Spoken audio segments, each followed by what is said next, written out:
Pequeño César, capítulo 11. Un largo viaje hacia el país de los tocarios, parte 3.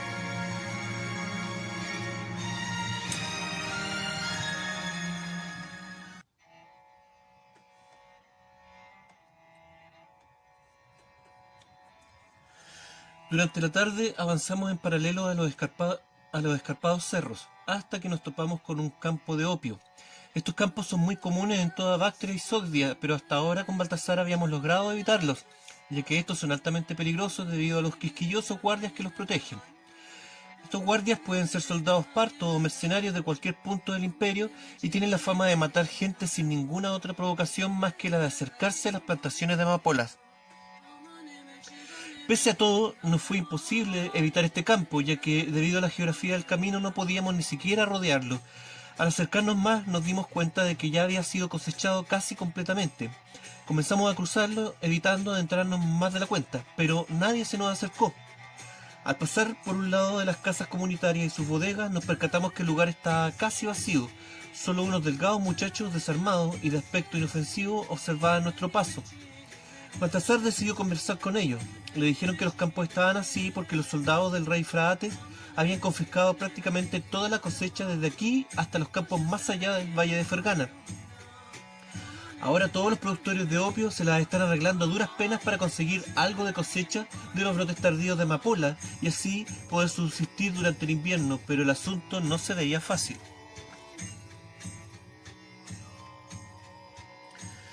Los muchachos nos llevaron a ver lo que en este campo estaban haciendo. En uno de los paños de los sembrados, algunas mujeres trabajaban raspando los pocos bulbos maduros que quedaban.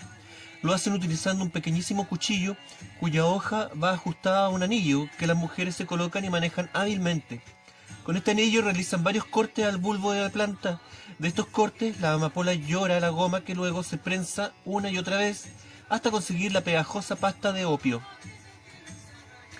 Al ver el trabajo de las mujeres es evidente que lo hacen relajadamente, ya que en el campo son muy pocos los bulbos que quedan por cosechar, y estos corresponden a los de las flores que abrieron tardíamente, pero que en un año normal serían descartados para la cosecha. Pero eso es todo lo que dejaron los hombres de Fraates y había que aprovecharlo. Los muchachos nos explican que el campo está siendo trabajado solo con los miembros de la familia de la estancia y que la mermada cosecha solo serviría para comprar comida para el invierno, pero que las personas que bajan todos los años de las montañas para trabajar en los campos de opio se han quedado sin nada y que seguramente esto les significará tener un año de hambruna. Los muchachos nos muestran amablemente cómo prensan la goma de la amapola para convertirla en opio. Su trato amigable tal vez se deba a que piensan que somos posibles compradores. Los jóvenes llaman a unos niños y les dan una orden. Los niños obedecen entusiastamente. Debajo de un tablón equilibrado sobre un tronco talado, colocaron una bolsa de goma de amapola. Luego los niños se sientan sobre los extremos de la tabla y comienzan a balancearse. Se montan de a dos o de a tres en cada punta. Para ellos es un juego, pero lo cierto es que el pequeño saco de goma poco a poco comienza a drenar su líquido y a compactarse. El resultado es una primera goma de opio de mala calidad, pero aceptable para ser vendida. Dejamos atrás el campo de opio con una noticia buena para nosotros. Al preguntar por las rutas hacia el este, los muchachos nos dicen que se encuentran más despejadas que nunca, ya que este año, al no haber cosecha ni tráfico de opio, los caminos se han visto libres de asaltantes y guardianes fronterizos que muchas veces son peores que los primeros. Los soldados tienen ahora pasos más importantes que vigilar, como el Kiber al sur de Bactria, un paso entre las montañas tan grande que fue utilizado por el ejército del Gran Alejandro en su viaje por el Hindu Kush. A su vez, los bandidos, al no tener caravanas de adormidera y opio que asaltar, también han emigrado a otras regiones en busca de mejores presas. Con esta información continuamos nuestro camino introduciéndonos en márgenes de pequeños riachuelos pedregosos ocultos entre las montañas. El fértil valle de Fergana y sus campos de amapola confiscada va quedando atrás. El viaje otra vez se vuelve duro y tedioso. Tenemos que desmontar reiteradamente en los lugares más escabrosos para tirar de las riendas de nuestros caballos. En ocasiones pasamos más de una angustia cuando nuestras cabalgaduras resbalan y trastabillan por las peligrosas laderas. El agua aún no es escasa, pero nuestras provisiones sí, por lo que Baltasar comienza a disminuir nuestras raciones drásticamente.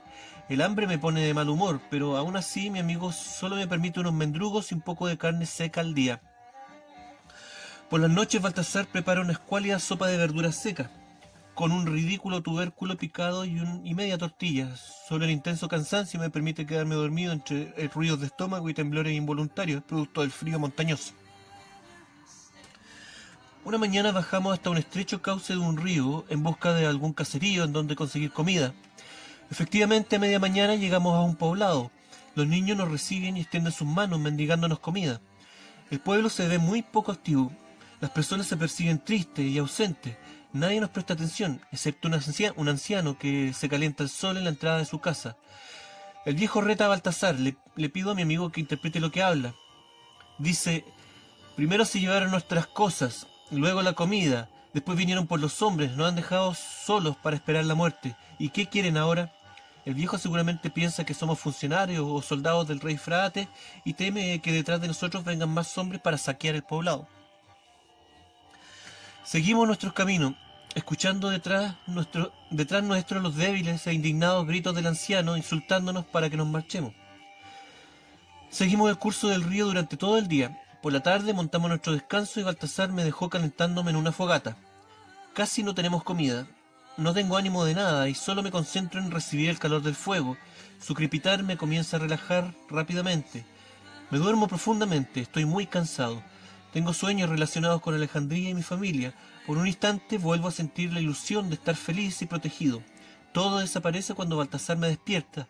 El contraste entre la sensación de mi sueño y la realidad me entristece. Baltasar me ofrece un espeso caldo caliente con carne fresca. Mi amigo ha tenido éxito y ha cazado un par de roedores grandes. Consumo mi comida. Esta de inmediato calienta mi interior y me reconforta. Los siguientes días fueron similares. Nos adentramos en la cordillera del Panir, dejando atrás los cerros de roca y arenisca para dar paso a montes cada vez más altos y nevados. Serpenteamos entre ellos, teniendo como única referencia avanzar siempre al noreste. De vez en cuando nos topamos con un poblado, pero la situación siempre era la misma: escasez y hambruna. De hecho, en algunos casos nos encontramos con caseríos completamente abandonados. Una mañana llegamos a uno que aparentemente estaba en esta misma situación. Nadie se veía fuera de las casas. Eso hasta que nos percatamos de un pequeño niño de unos 2 años, que más que un niño parecía un pequeño espectro. Su rostro no era más que piel y hueso, y sus ojos hundidos no tenían ya la luz de vida de un infante. Al vernos huyó de nosotros lenta y esforzadamente. Lo seguimos hasta que se introdujo en una casa. Cuando entramos, en su interior nos recibió un nauseabundo olor a muerte. Toda la familia estaba tendida en el piso, entre ellos varios niños y una vieja, la que aparentemente llevaba un par de días sin vida. También había una mujer tendida de lado y con su huesudo pecho desnudo. En su brazo arrullaba un bebé muerto que ya comenzaba a descomponerse. La mujer estaba viva, pero sus ojos y su boca se mantenían abiertos. El niño que sorprendimos se refugió detrás de ella y nos miraba atento, pero con expresión inhumana. Sin dejar de mirarnos, se tendió con su mano apretó el seco pezón y luego comenzó a morderlo enfurecidamente. La mujer reaccionó a su mordisco y, sin tomarnos en cuenta, sacó de entre sus ropas una bolsita. Metió sus huesudos dedos dentro y los untó con su contenido. Luego esparció el ungüento por su pezón y finalmente chupeteó lo que quedó impregnado en ellos. Era opio. Todos estaban adormecidos con lo único que tenían a mano para consumir. Además, para esta gente era mejor anestesiar a los niños y así no tener que escuchar día a día sus monótonos llantos, mientras esperaban su lento turno para la muerte. Salimos de la casa y al ver las demás, intuimos que dentro de ellas la situación era la misma. Amargadamente le pedí a Baltasar que me sacara lo más rápido posible de este lugar. La estúpida guerra entre un par de reyes que esta gente ni siquiera conocía estaba consumiendo toda la vida en las estériles montañas del Panir. Ese día con Baltasar solo comimos indignación y remordimiento. Las siguientes jornadas fueron extremadamente duras. Afortunadamente, aún llevaba entre mis cosas mi lanudo gorro de caracol. Baltasar también llevaba el suyo, pero aún así el frío se sentía intensamente y la nieve acumulada era cada vez mayor, haciendo desaparecer senderos y caminos.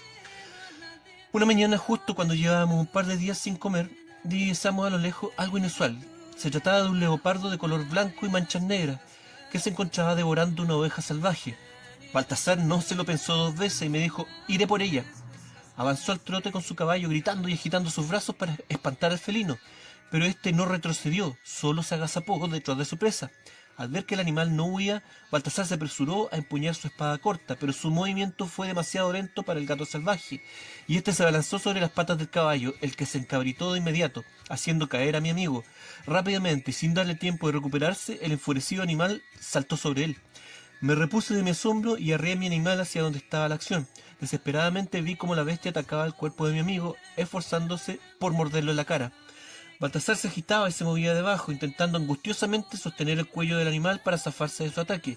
En el caos mi amigo había soltado su espada, pero entre su desesperación también tuvo la calma de sacar un puñal de entre sus ropas, con el cual penetró varias veces al leopardo. En un comienzo este no cesó en su intento de matar a Baltasar, pero luego su fuerza vital desapareció y simplemente cayó de lado como si hubiese estado jugando. La humeante sangre fue tiñendo su blanco pelaje. Me abalancé sobre Baltasar, tenía seria herida en sus dos brazos, temblando por el tormentoso momento vivido, me dio las indicaciones para limpiar sus lesiones y vendarlo. Después lo abrigué y monté campamento a su lado. Luego de un rato, y a pesar de lo ocurrido, mi amigo quería atenderme y darme comida. Se lo impedí, y le ordené que se mantuviera acostado. El hombre había perdido mucha sangre y no podía permitir que se esforzara. Después de atenderlo, le pedí que me indicara cómo debía destripar y carnear a la oveja para que no perdiéramos su carne. Siguiendo sus indicaciones pude trozar al animal, al menos lo suficiente como para preparar nuestro sustento. El siguiente problema fue el caballo de Baltasar. Había huido espantado, pero luego volvió solo para darnos cuenta de que tenía graves heridas en una de sus patas. Esto le impedía terminar su viaje con nosotros. Por la tarde encendí un fuego y preparé un estofado con algo de la carne de la oveja. Estuve ocupado en ello hasta la noche, ya que la tarea no me resultó nada fácil. Cortar la carne y eliminar el pellejo me tomó bastante tiempo, pero más me demoré en encender el fuego. Debo decir en mi defensa que tratar de hacerlo con ramas mojadas resulta casi imposible para cualquiera. Aún así, ya a medianoche pudimos disfrutar esa carne de cordero a medio cocer. Baltasar estaba muy cansado y adolorido, pero agradeció todo lo que estaba haciendo por él. Nuestra comida me hizo reflexionar acerca de la hambruna que habíamos visto por toda la zona. Le conté que la primera vez que había sido testigo de los efectos del hambre en la gente había sido de muy pequeño, durante un viaje con mi padrino en Egipto. Fue un año en que las cosechas de grano se perdieron, y en respuesta mi madre había abierto los graneros imperiales para ofrecer semilla al pueblo, la que fue utilizada tanto como comida como también para resiembra. El asunto es que durante el viaje con mi padrino cruzamos un poblado. Los guardias que nos acompañaban hacían retroceder a cualquiera que se acercara más de la cuenta, pero entre la gente una pequeña figura se escabulló y se sentó a un lado de la caravana con un cuenco vacío entre sus piernas. Al principio pensé que se trataba de un mono entrenado para mendigar, pero al acercarnos me di cuenta de que se trataba de un niño. Era perturbadoramente flaco, su cuerpo no era más que un esqueleto recubierto en piel, sus ojos hundidos y oscuros se cruzaron con los míos, y este de inmediato levantó su cuenco, pidiéndome comida. Los guardias lo vieron y notaron cómo su presencia me inquietaba. De inmediato se le abalanzaron para espantarlo, pero el niño no retrocedió, así que comenzaron a golpearlo con sus varas. El niño abría la boca y chillaba como animal. Extendía sus pequeños y raquíticos brazos para evitar el castigo, pero fue inútil. Los hombres se ensañaron con él y lo mataron a palos. Después de eso los guardias fueron castigados, pero no por su crimen, sino por exponerme a esta escena innecesariamente. Mi mente de niño no pudo comprender bien lo que había sucedido, y con el tiempo llegué a pensar que solo se trataba de un mal sueño, pero ahora me doy cuenta de que todo fue real. Los cuerpos de aquellas personas hambrientas me lo demostraron. Ahora sé que la muerte por hambruna no solo es real, sino que se repite siempre en distintos lugares y en distinto tiempo. Siento que morir de hambre junto a tus seres queridos significa el máximo desamparo del ser humano. Esto no debería suceder y no debería repetirse. Y sin embargo seguirá ocurriendo, Señor.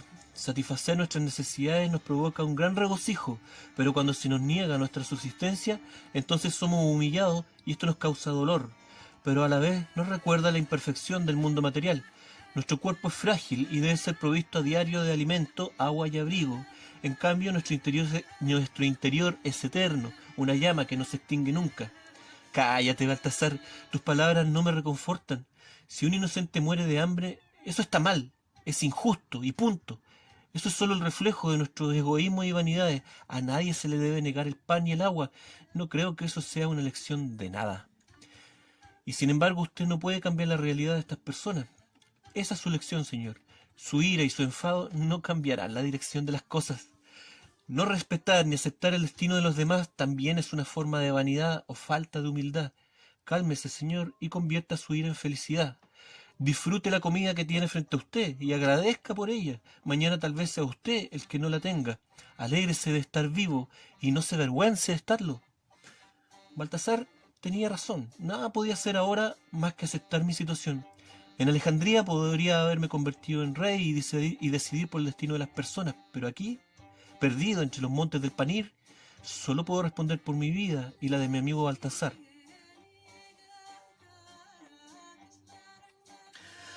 Pasamos el resto de la noche casi sin dormir.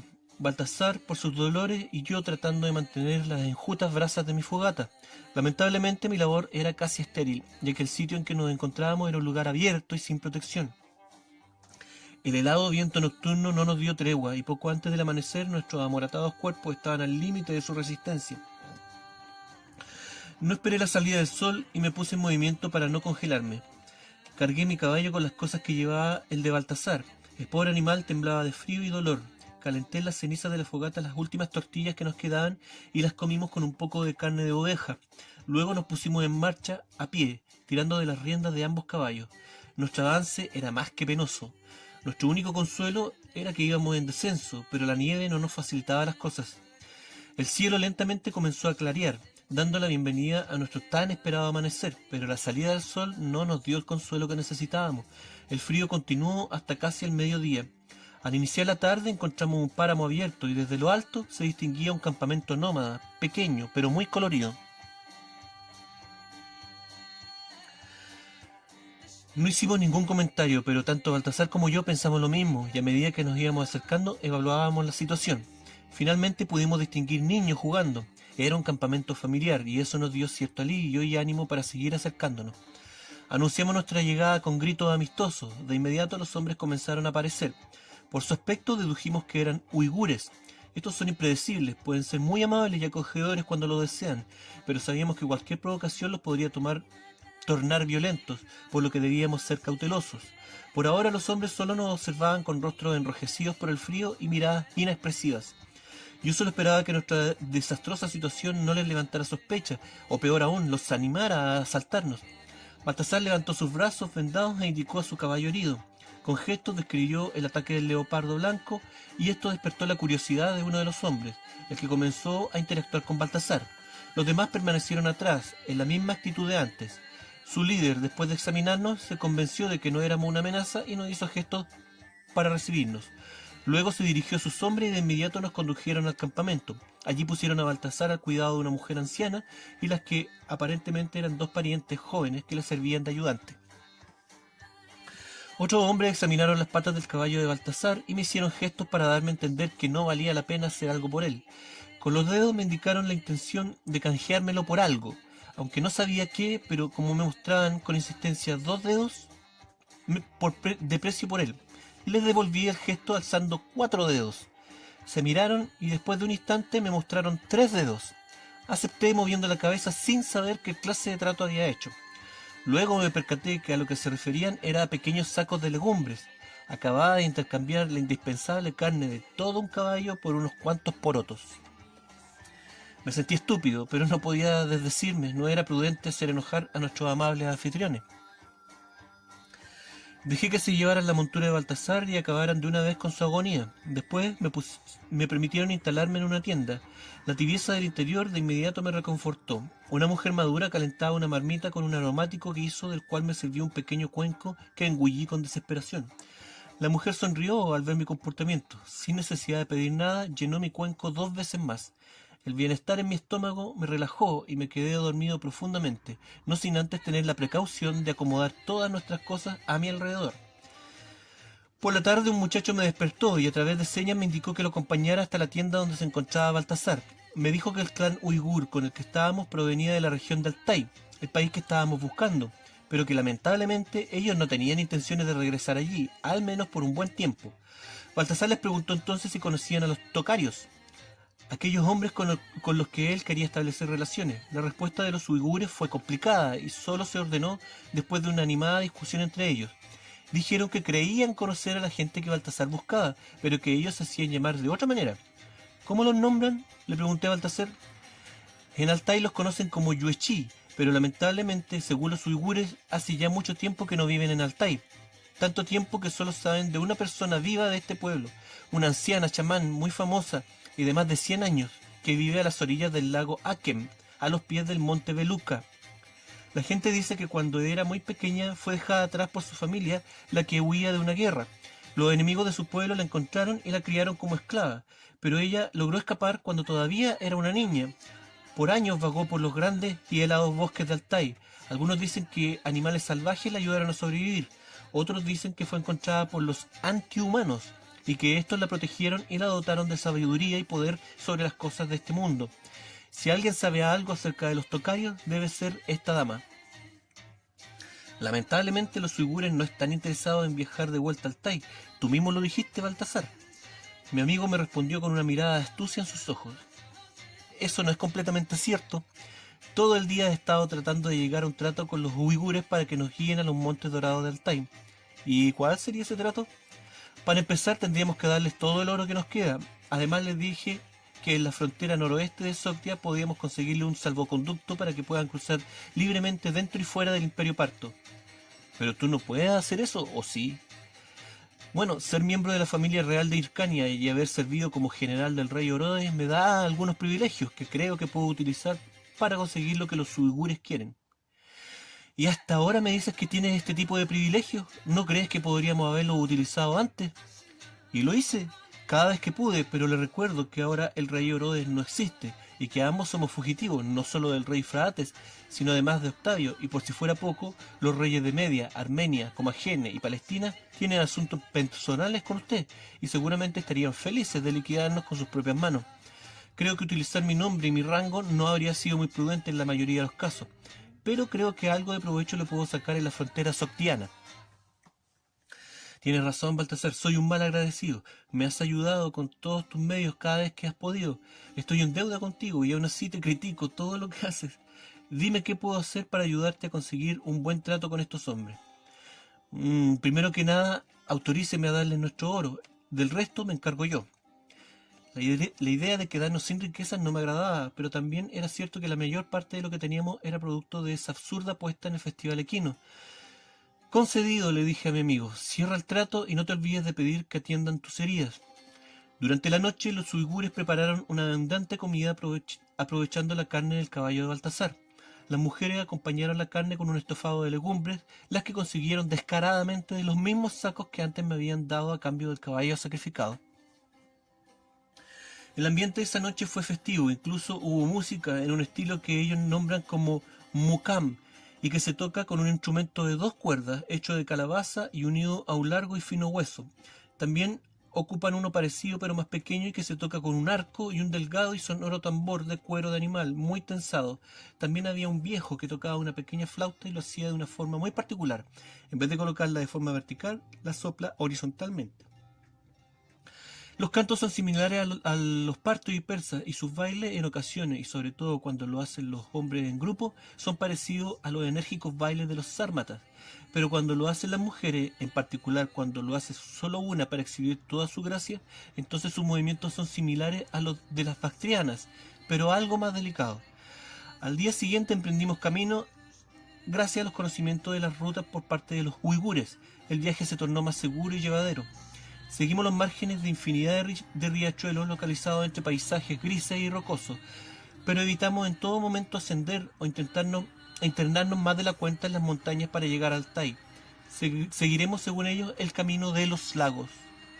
La comunicación con los uigures es relativamente fluida, ya que su idioma tiene una fuerte base de persa antiguo. Gracias a ello, Baltasar puede entender lo suficiente como para servirme de intérprete cuando lo necesito. A pesar de que nuestra caravana tiene varios camellos bactrianos y los caballos son escasos y valiosos, Baltasar se la arregla para conseguirme un musculoso y bajo caballo de Altai. Al principio me costó acostumbrarme a su ritmo de trote, corto y rápido, y la cercanía con el suelo sobre su lomo que da la impresión de estar cabalgando casi de pie.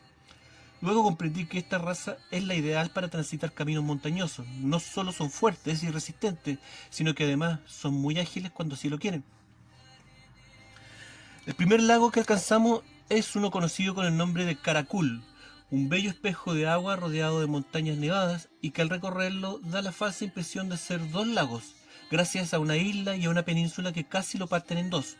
Cada una de las dos aguas de este lago es distinta una de otra. Su cuenca oriental es poco profunda y cristalina, pero la occidental es mucho más oscura, profunda y peligrosa. Por las tardes, cada vez que acampamos, yo mismo superviso las curaciones que un par de mujeres le procuran a Baltasar en sus brazos.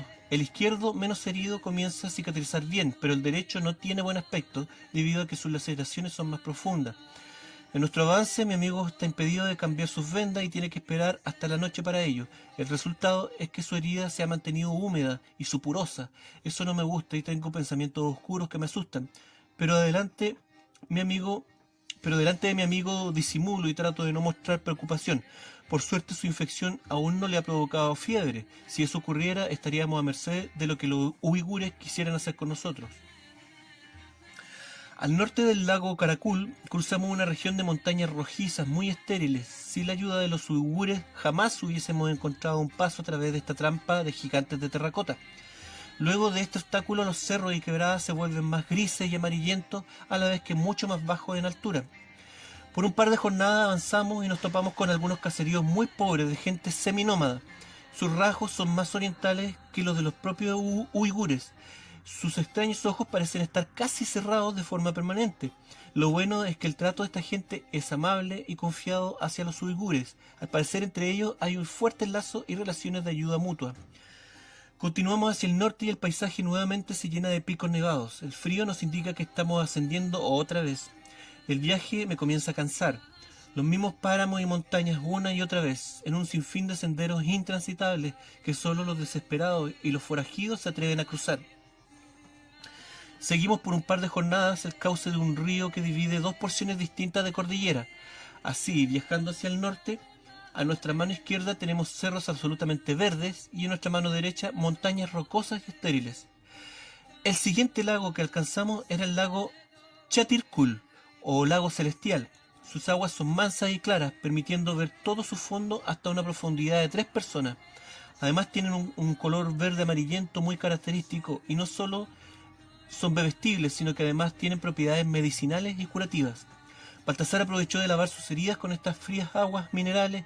Yo en cambio preferí conservar el calor de mi cuerpo y me mantuve alejado de la orilla.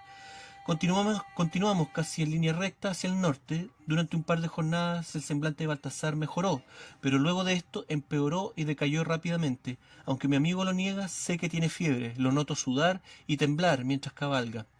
Al llegar al siguiente lago, que coincidentemente se llama así, lago Songkol, o siguiente lago, mi amigo se desplomó por completo. La fiebre lo tumbó y lo hizo perder el control de sí mismo. Hubo que sujetarlo entre varios hombres para poder cambiar sus vendas. Sus ojos miraban hacia el cielo y maldecían a sus imaginarios captores del más allá en idiomas que yo no había escuchado jamás. Cuando lograron desnudar sus brazos, las mujeres que lo atendían se tomaron muchas libertades, se sentaron sobre ellos y los orinaron. Lo hicieron descaradamente a pesar de mis reproches. Al parecer las mujeres llevaban días queriendo cumplir esta práctica, pero Baltasar se los impedía. Lo cierto es que, debido a mi mal comportamiento, me sacaron de la tienda y me impidieron ver qué más hacían con mi amigo. Fuera de la tienda caminé por la orilla del enorme lago. Este tiene una playa de gravilla. Miré el cielo increíblemente estrellado y recé por mi Baltasar. Al día siguiente la fiebre de mi amigo había bajado, pero las heridas de su brazo derecho continuaban abiertas. Eso a pesar de que el mismo Baltasar las había cosido, pero una y otra vez estas volvían a abrirse. Los uigures optaron por sellarlas quemándolas con hierros calientes. Descansamos a la orilla del lago un par de días, pero de nada sirvieron mis intentos por convencer a Baltasar de que nos quedáramos hasta que se recuperara. Mi amigo solo piensa en una cosa: salir del Imperio Parto, llegar a Altai y encontrar a los tocarios. Baltasar está convencido de que esa es la clave de mi supervivencia. No lo sabía entonces, pero Baltasar de algún modo tenía razón, pero eso solo el tiempo me lo demostraría. Avanzamos rumbo al noreste hasta un pueblo que sirve de paso a los caravaneros, llamado Kochkorka. Allí nos reabastecimos y a la siguiente jornada alcanzamos el margen del lago Isikul, el lago entre montañas más grande del mundo. Nota, después del Titicaca. Este lago es salino y su margen cuenta con múltiples poblados de pescadores, pero además en su margen norte se ubica la ciudad de Chiwu. actualmente sumergida, que es la capital de un estado de pueblos nómadas de distintas naciones, autodenominado Izumai, y controlado al menos en este momento por un rey escita. Aunque la diversidad de naciones es múltiple, al igual que el derecho a culto, dentro de los muros de la ciudad existen barrios zoroástricos, hebreos e incluso de adoración a Gautama. Fuera de la ciudad existen grandes estancias para la cría de caballos, pero además hay un comercio de seda y opio, pescaderías y sobre todo una buena cantidad de herrerías y orfebrerías. El oro y el bronce son moldeados aquí con técnicas que, por lo que escuché, solo pertenecen a esta región. También escuché que se acuñan monedas de oro, aunque no las hacen con distinciones de líderes o reyes. Así, estas rústicas monedas son de utilidad tanto dentro como fuera del Imperio Parto. Pasamos unos días en Chibú, ya que los uigures tenían sus propios negocios con esta ciudad. Con Baltasar aprovechamos de buscar un médico para sus heridas. Finalmente, lo mejor que pudimos encontrar fue una escita que, pese a nuestras dudas iniciales, tenía bastante experiencia en tratar heridas complicadas. El hombre no se sorprendió por la condición de esta y tranquilamente volvió a coser hábilmente lo que se había desprendido. Luego untó su trabajo con una pasta mezcla de aloe, miel y otras hierbas cicatrizantes, cuyo origen no quiso compartir. Además le dio a Baltasar no solo un poco de este ungüento, sino que le proporcionó algunos remedios en caso de que volviera la fiebre. Luego de ser tendido, nos volcamos a las tareas de carácter más domésticos, como lavar nuestra ropa, la que ya olía a criadero de puerco, como los del viejo Oreste en Cursi. Además conseguimos nuevos abrigos para el resto del frío viaje. También compramos pescado seco, el cual las familias del lago lo venden colgado en ristras que exhiben fuera de sus casas. Fuera de la ciudad existe un lugar con varios kurganes. Estos kurganes contienen en su interior numerosos tesoros con los que son enterrados estos señores, pero nadie se atreve a saquearlos, ni siquiera las gentes que no son de origen escita. El motivo de este respeto es que a estas tumbas se les atribuyen maldiciones y protecciones de origen sobrenatural. Nadie habla de ello, pero de seguro que todos se lo toman muy en serio. Una vez que los uigures acabaron con sus negocios en la ciudad de Chibú, pudimos retomar nuestro camino hacia el norte. Chibú es la última parada donde podemos encontrar rasgos de lo que nosotros llamamos civilización. A partir de acá, el mundo se rige con normas propias y las tribus no atienden a ningún señor, y menos conocen la dominación.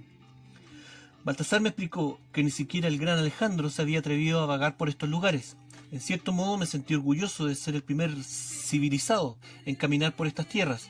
Fue solo cuestión de tiempo para darme cuenta de que aquello no era así, pero ahora solo nos importaba alcanzar los márgenes del lago Sairam, bendición, hogar de los uigures con los que viajábamos. Estos, por razones obvias, estaban muy ansiosos por llegar. Por otro lado, Baltasar se mostraba bastante recuperado de sus heridas y de mejor ánimo. Así, las 3 jornadas que nos separaban del redondo lago de los uigures transcurrieron tranquilas y sin contratiempo. Los días, aunque fríos y escarchados, se mantuvieron sin nubes en el cielo. El trayecto entre el Isis-Kul y el Sairam transcurrió entre paisajes montañosos, altas praderas y manchones de bosques que rápidamente se van haciendo más y más densos y continuos. Decidimos rodearlo y transitar por las praderas rodeadas de cerros verdosos.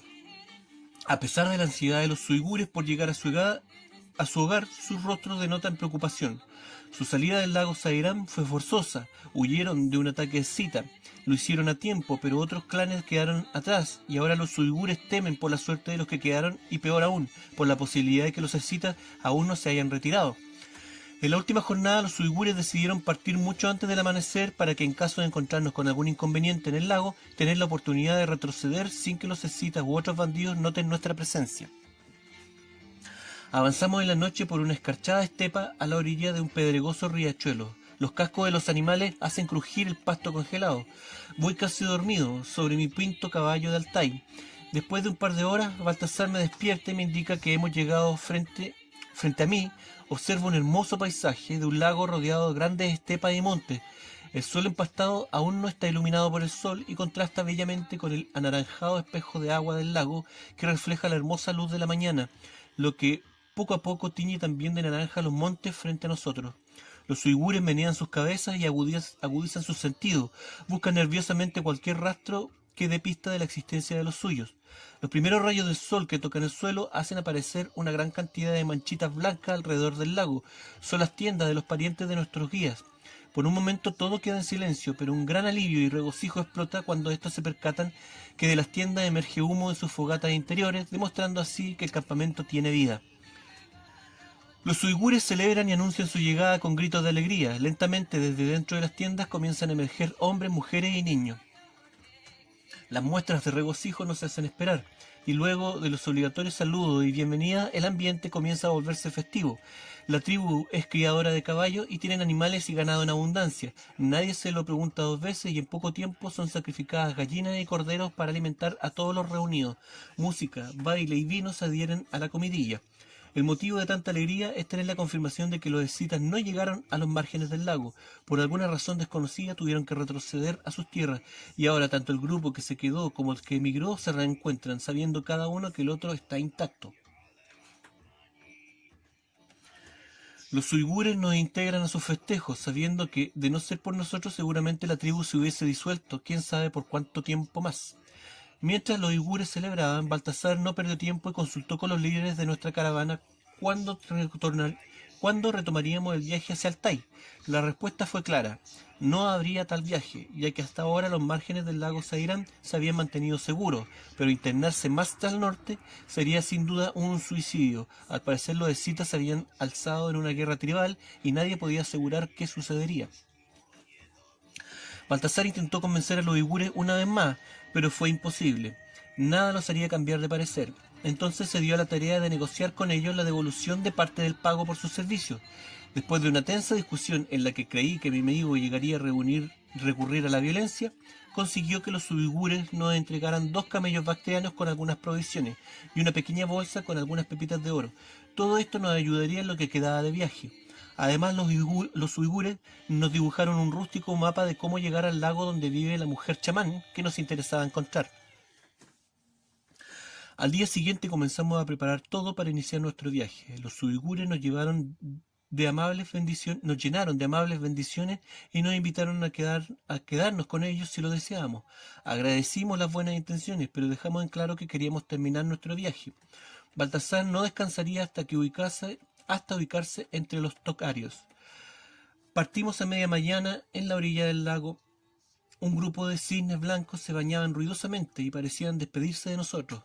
El agua despedía vapores blancos producto de la diferencia de temperatura entre ésta y el ambiente que la rodeaba. Avanzamos en dirección noreste y en tan solo una jornada alcanzamos el siguiente gran lago donde existe otra comunidad uigur. Su gente nos recibió amablemente. El lago al que llegamos se llama Evinur y es un lago estéril y salado, de muy poca profundidad y cuya superficie se congela con facilidad.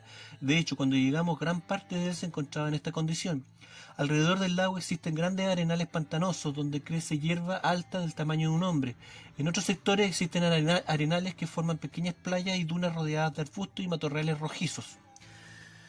Los uigures del lago Evinur nos reciben despreocupadamente. Estos uigures son incluso más amables que nuestros anteriores guías. Baltasar platica con ellos y me dice que hablan un dialecto distinto y que este tiene más semejanza con las lenguas que se hablan en Anatolia que con el persa. Les dice de dónde venimos y a dónde queremos llegar. Esto le responden de forma cariñosa y tratan de convencerlo de no seguir hacia el norte. Como Baltasar se niega, ellos nos ofrecen enviarnos con una pequeña escolta hacia el próximo lago, que queda a 4 o 5 jornadas hacia el norte. Sorprendentemente, Baltasar acepta la propuesta y luego intenta pagar por las atenciones, pero nuestros anfitriones se niegan a recibir nada. Para ellos es motivo de alegría tener la visita de personas venidas de tan lejos. Sonrientes y con sus ojos más cerrados que de costumbre, niegan el oro moviendo sus manos. Estos uigures en realidad son gente perteneciente a otra tribu conocida como los Duka o Satans, los que tienen renos o gente de los renos. Esta gente tiene una particularidad que los hace distintos de cualquier otra tribu que yo conociera antes o después. El asunto es que ellos no tienen caballos para montar, sino ciervos muy grandes. Al preguntar cómo se llaman estos, uno de los hombres me responde Duka, al igual que ellos. Pero el asunto no es tan simple, ya que el mismo hombre alcanza a uno de los ciervos por detrás y levantándole la cola me muestra que está castrado y me dice Sari, que es como aparentemente llaman a los machos con esa condición. Luego me indica a los juveniles y me dice que se llaman Dongor. Por último me muestra los adultos y me da a entender que los nombran como Hodai. Los mantienen libres, pero los cuidan de forma muy delicada. Esta gente depende de estos animales y estos a su vez de sus amos. El resto del día lo pasamos refugiándonos de una nevada al interior de una de sus tiendas, las que levantan con corteza de abedul. Al entrar quise sentarme de inmediato, pero para hacerlo tomé una bolsa de cuero que me estorbaba y la arrojé a un lado. La familia de inmediato reaccionó horrorizada, tratando de impedir lo que yo estaba haciendo. El asunto es que la bolsa que tomé aparentemente contenía los espíritus guardianes de la familia, entregados a esta por un poderoso Bo, que es como ellos llaman a sus chamanes. El hombre de la familia tomó la bolsa con sumo cuidado y la depositó donde estaba. Dijo algunas oraciones y todos retomaron la calma. El resto del día, los Satans nos hablan del mágico país de Altai. Nos advierten que es un país prohibido debido a la gran cantidad de chamanes y magos oscuros que se esconden en él. Además nos advierten que debemos tener cuidado de toparnos con los salmas, que son unos hombres monos pequeños y de pelaje rojizo, que de vez en cuando se topan con los viajeros, y que pese a ser muy tímidos en algunas ocasiones, y sobre todo cuando los viajantes están dormidos, solos o desvalidos, estos los pueden atacar. De inmediato esta descripción me hizo recordar a los jamardos, pero no hice ningún comentario. Otro peligro místico del que nos debemos cuidar es el de los antihumanos. Estas son personas de antaño que aparecen de improviso. Si nos topamos con ellos, debemos tener cuidado de no hablarles. Solo debemos continuar nuestro camino. Como mucho se les puede dar un saludo con la cabeza. Si no tenemos esta precaución, podríamos quedarnos dormidos y despertar mucho tiempo después, días, meses o incluso años, sin saber dónde estuvimos, ni qué fue de nosotros durante todo ese tiempo. Pero de todos los peligros, el más probable y real era el de toparnos con alguna banda de escitas que no dudarían en eliminarnos y despellejarnos. Por la mañana los Duca comienzan su día muy temprano. Lo hacen cuando el líder de la tribu sopla un cuerno de cabra. Esto sirve tanto para despertar a las familias como para llamar a los ciervos que por la noche se refugian en el bosque. El hombre espera un tiempo y luego, a medida que estos aparecen, los va identificando uno a uno.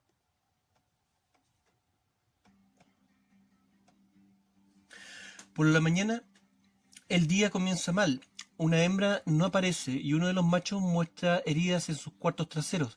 Al parecer por la noche los animales fueron víctimas de algún depredador. Lobos, lo más seguro. El hombre revisa las heridas del macho, lo hace suavemente y hablándole con cariño al animal. Luego le pide a un par de hombres que lo acompañen para ir en busca de la hembra. Para esta gente perder uno de sus siervos es una cosa muy delicada. Antes de partir, los tres hombres realizan un acto mágico. Aparentemente lo hacen antes de cada acción importante, como ir a cazar o al enfrentarse con algún enemigo. Los demás animales se agrupan y esperan fuera de una tienda. De su interior aparece una mujer, la que es de inmediato acosada por todos los animales. La mujer lleva colgada a su cintura una bolsa de la cual extrae algo que les da. No pude distinguir lo que era, pero aparentemente se trataba simplemente de sal. Los ciervos la persiguen respetuosamente y muestran divertidas actitudes de humildad frente a ella, todo para conseguir su porción del adictivo producto. Luego la mujer conduce a los animales hasta un sector de buenos pastizales. Antes de llegar, estos necesitan cruzar un riachuelo, pero dudan en hacerlo. Entonces la mujer toma la iniciativa y metiéndose en la escarchada agua, cruza para dar el ejemplo. Los animales la siguen, pero una hembra joven se queda al otro lado. Entonces la mujer se devuelve y con juguetones empujoncitos cruza al torpe animal. Al mediodía merendamos tortillas a arul, queso de ciervo, y leche de ciervo fermentada y espesa. Baltasar aprovechó la mañana y llegó a la tienda con un par de botas nuevas para mí y otras para él. Los Duca las hacen con piel y tendón de ciervo y son muy buenas tanto para el frío como para la nieve. El siguiente día preparamos nuestra partida. Los Duca insisten en que no continuemos hacia el norte, pero como siempre hicimos caso omiso de todas las advertencias y a media mañana dejábamos el lago Evinur junto a una escolta de 5 Satans montados en sus grandes ciervos, los que nos llevarían hasta el lago Ulungur, última frontera para los uigures y los Satans. El camino hacia el norte transcurrió entre un árido y resquebrajado páramo cortado en dos por el río Manas, que desemboca en un lago del mismo nombre. Nuestra escolta logra transmitirnos sus temores y durante la noche, después de que acampamos a los pies de una pared rocosa y pese al frío, no encendemos fuego. Tenemos que conformarnos con comer un par de tortillas con queso de ciervo, algo de carne ahumada y frutos silvestres secos, más un cuenco de agua. 2 aburridas jornadas más por los mismos secos y desolados paisajes y alcanzamos el lago Ulungur. Al sureste de este lago existe uno menor llamado Gili, pero no lo visitamos. El lago Ulungur se encontraba vacío. Las tiendas uigures habían sido abandonadas y no había presencia de ganado o montura alguna. Nuestros guías no supieron aclararnos si la tribu había sido atacada o simplemente habían huido rápidamente. Como fuera, ellos tampoco tenían ánimo de averiguarlo, y ese mismo día emprendieron el camino de regreso, despidiéndose risueñamente y deseándonos suerte. Sabíamos que si cabalgábamos durante 3 o 4 jornadas más en dirección al noreste, llegaríamos hasta el lago Marcacol, a los pies de las tan esperadas montañas doradas de Altai. Nuestro destino se acercaba y yo, a estas alturas, deseaba con todo mi ser dejar de vagar para poder pasar el invierno dentro de una casa o tienda con un buen fuego y provisiones. Ya no quería seguir sintiendo frío, hambre y cansancio. Este pensamiento me envolvió mientras recorríamos la larga playa arenosa del lago Ulungur, hermoso pero deshabitado. A pesar de que sus aguas son un tanto salobres, muchos peces nadan en él. Baltasar pudo atrapar una perca y tuvimos el placer de cenar pescado fresco. Por la mañana preparamos la carga de nuestros camellos y luego de desayunar emprendimos ruta hacia el noreste, hacia el lago Marcacol. El paisaje lentamente se vuelve más verdoso y boscoso y ya no nos podemos dar el lujo de esquivar las grandes arboledas. El segundo día, y justo cuando salíamos de uno de estos bosques, nos topamos con un grupo de citas. Nos encontramos con ellos de golpe, percatándonos de su presencia solo cuando los teníamos enfrente. Baltasar me calma y me dice que siga mi marcha sin tan siquiera mirarlos ni saludarlos.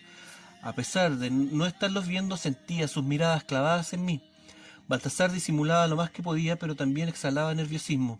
En ese momento no comprendimos por qué, pero los escitas no nos hicieron absolutamente nada. Solo nos observaron y nos siguieron con la mirada hasta que nos perdimos en el horizonte. Por la noche, y a pesar de los temores de Baltasar, encendí una fogata. Ninguna fuerza en este mundo me haría soportar otra noche de frío a la intemperie. Inútil fue tratar de disimular el fuego, y por más que necesitara su calor, mi piel se erizaba con la idea de que los escitas nos hubieran seguido y que de pronto saltarían de entre la oscuridad para matarnos. Mis pensamientos eran tan intensos que incluso me pareció ver una figura moverse justo en el límite en donde llegaba la luz de nuestra fogata. Mi corazón saltó al ver que Baltasar también lo había presenciado. ¿Lo viste?, le dije a mi amigo, quien me hizo un gesto para que no me moviera. Baltasar simplemente siguió merendando en silencio, pero todos sus sentidos estaban detrás de él. De pronto mi amigo dio un salto hacia atrás y comenzó a perseguir a aquella figura en la oscuridad.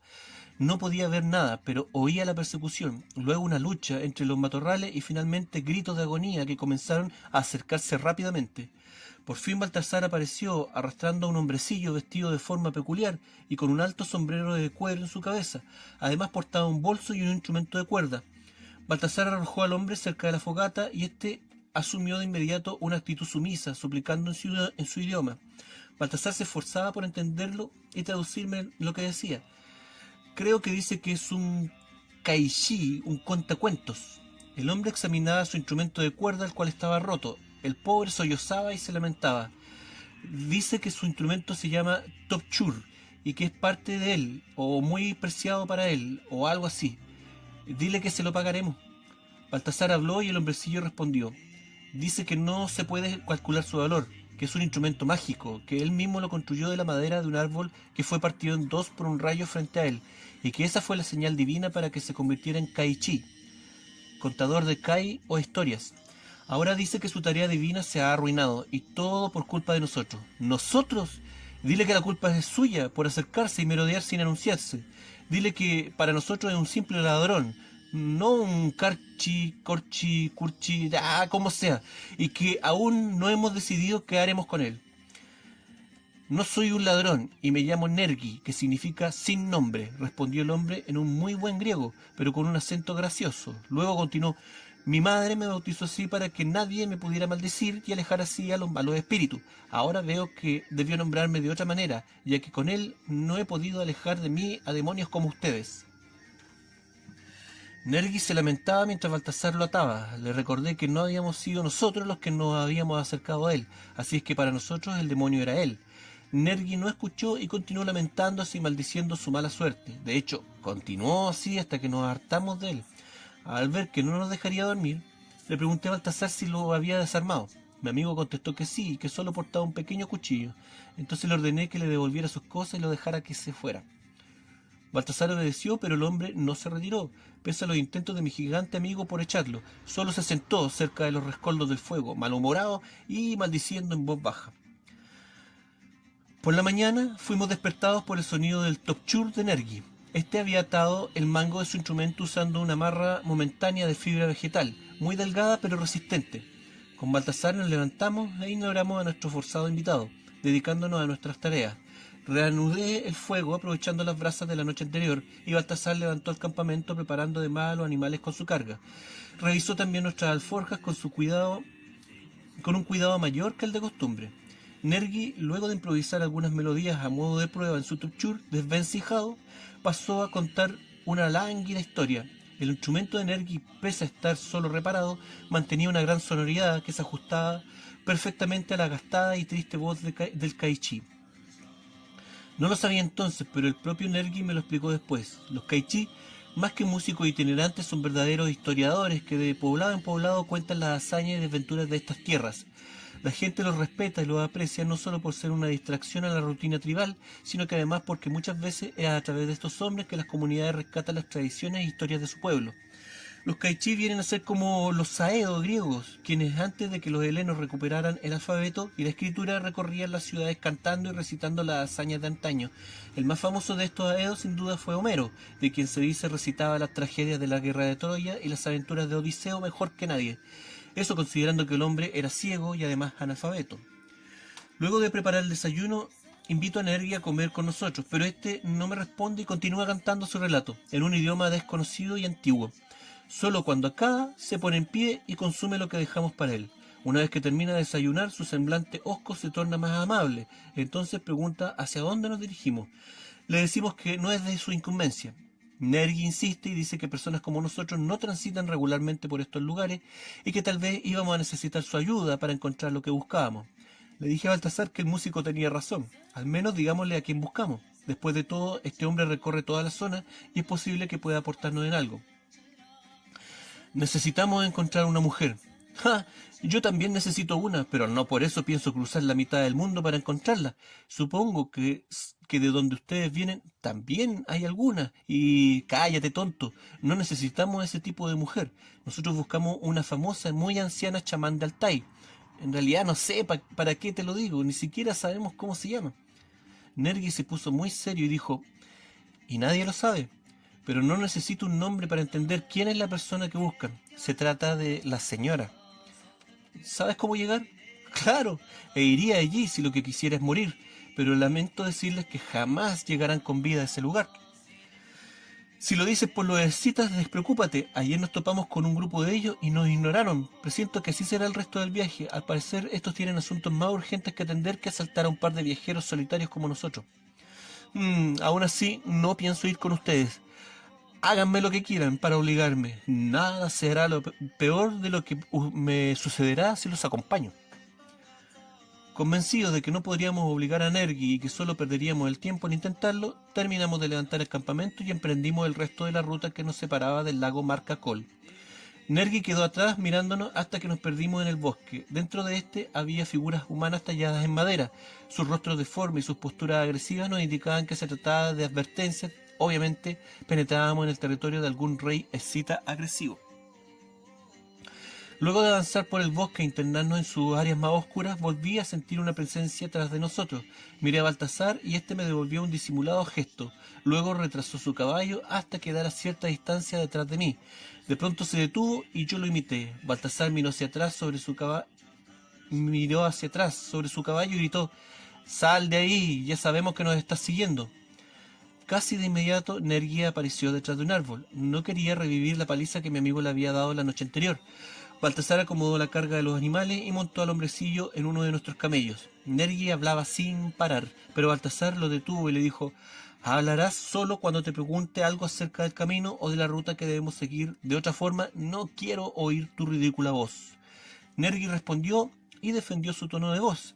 enumerando la cantidad de veces que había sido elogiado por ella, pero Baltasar lo hizo callar con tan solo un pequeño movimiento de su manota. Lamentablemente, el efecto duró poco y un poco más adelante, nuestro parlachín acompañante retomó su cuchicheo y de ahí en adelante ya no hubo forma de taparle la boca.